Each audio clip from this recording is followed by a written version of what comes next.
For 50 years, they called themselves the hottest band in the world. And you know what? They might have been right. But Kiss was never just a band. From day one, it was a product, a spectacle, and a billion-dollar brand. In this explainer, we're going to break down how four guys from New York built an empire that was designed from the very beginning to outlive them. So, how does a band actually become immortal? And I'm not just talking about a legacy of hit songs that live on the radio. I mean, we're talking about a deliberate strategy, a blueprint for the show to literally go on forever. To understand their future, we actually have to start at their end. December 2nd, 2023, at Madison Square Garden. This was the final bow for the human members of Kiss. It really felt like the end of an era, but as you're about to see, it was also the beginning of something entirely new and kind of wild. And this quote from Gene Simmons really just lays the whole master plan out there. That final concert wasn't a retirement party. Nope. It was a handover, a transition from a physical band to a digital one, engineered to last for, quote, eternity. So, how did they build a brand so powerful it could transcend its own creators? Well, for that, we've got to go back to the beginning. All right, so the iconic identity of Kiss, the makeup, the whole vibe, it wasn't some happy accident. It was a very calculated response to a pretty crushing failure. See, before Kiss, Gene Simmons and Paul Stanley were in a band called Wicked Lester. Their music was, well, it was all over the place, and they had no clear image. When their album got shelved by the record label, they learned a really crucial lesson. In a crowded music scene, talent just isn't enough. You need a concept, something bigger than life.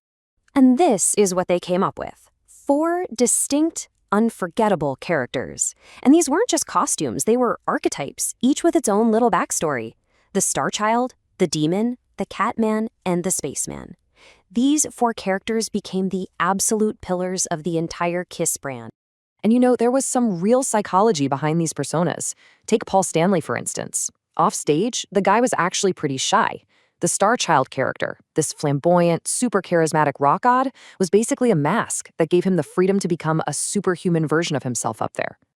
And then you've got Gene Simmons. He just poured all of his own obsessions, comic books, classic horror movies, into creating the Demon. The fire-breathing, the blood-spitting, I mean, it was all designed to be visually shocking and completely unforgettable. It was pure marketing genius, but it was also rooted in a personal passion. So despite this powerful image, the band's first few years were a total commercial disaster. By 1975, both Kiss and their record label, Casablanca, were right on the verge of total collapse. So they decided to bet everything on one last-ditch effort. And this chart just says it all. Their studio albums, as you can see, sold next to nothing. They just couldn't capture the raw, explosive energy of their live shows on tape. So they released a live album, Alive. It was a huge gamble, but man, it exploded. It went multi-platinum, and it single-handedly saved both the band and their label from bankruptcy. And that success wasn't just some flash in the pan. Alive stayed on the Billboard charts for an incredible 110 weeks. That's over 2 years.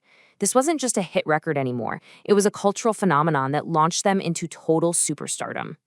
With money and fame finally secured, Kiss entered what's called their imperial phase. And this is where they really moved beyond just being a rock band and started building a full-fledged merchandising empire. This quote from Gene Simmons is the key to everything. He never saw Kiss as just music. From the get-go, it was a brand, a lifestyle that could be sold. This capitalistic ambition drove every single decision they made. And they sold everything. I mean, just look at this. Comic books, lunchboxes, pinball machines, condoms. They even sold a Kiss casket so fans could be buried in official merchandise. Seriously, nothing was off limits. If it could have the Kiss logo on it, they were going to license it. But this has to be one of the greatest marketing stunts of all time. For their Marvel Comics debut, they had their own blood drawn and mixed into the red ink at the printing plant. Think about that. It was the ultimate merging of product and personality. Fans weren't just buying a comic book, they were buying a literal piece of the band. But by the early 80s, the empire was starting to crack. There was internal fighting, substance abuse, and musical tastes were changing in the US, which meant sales were plummeting. They needed another high-risk, game-changing move to survive. This timeline really shows you the three distinct eras of the band. That first decade from 73 to 83 was all about the makeup. But with their career on the line, they made a shocking decision that kicked off a whole new era. And this was a huge moment. Live on MTV, they wiped it all away. The mystery was gone. And while some of the hardcore fans absolutely hated it, the move worked. It generated massive publicity, it proved they could be a legitimate band without the gimmick, and it successfully revitalized their career for the MTV generation. And that brings us full circle. From being near bankrupt to unmasking to reunion tours, every strategic pivot they made was about one thing: the survival and the growth of the brand. And their final move is the most ambitious of all. And this is where the brand truly separated from the people. When the original guitarist and drummer left for good, Simmons and Stanley didn't create new characters. Nope. They just hired new musicians to wear the classic Spaceman and Catman makeup. The message was crystal clear. The personas are immortal, the performers are replaceable. Kiss was now officially a brand, not just a band. And this is the end game. At their final show, they revealed digital avatars of themselves, created by the same masterminds behind that incredible ABBA Voyage show. A company called Pop House has acquired their entire brand and all their intellectual property for a reported $300 million. Their goal? To ensure these digital avatars can tour the world forever. The human band is gone, but the Kiss spectacle is now truly eternal. Which leaves us with a fascinating question for the future of entertainment. For 50 years, Kiss proved that a band could be a brand. Now they're betting that the brand doesn't need the band at all. When the artists themselves are gone, what's really left of the art?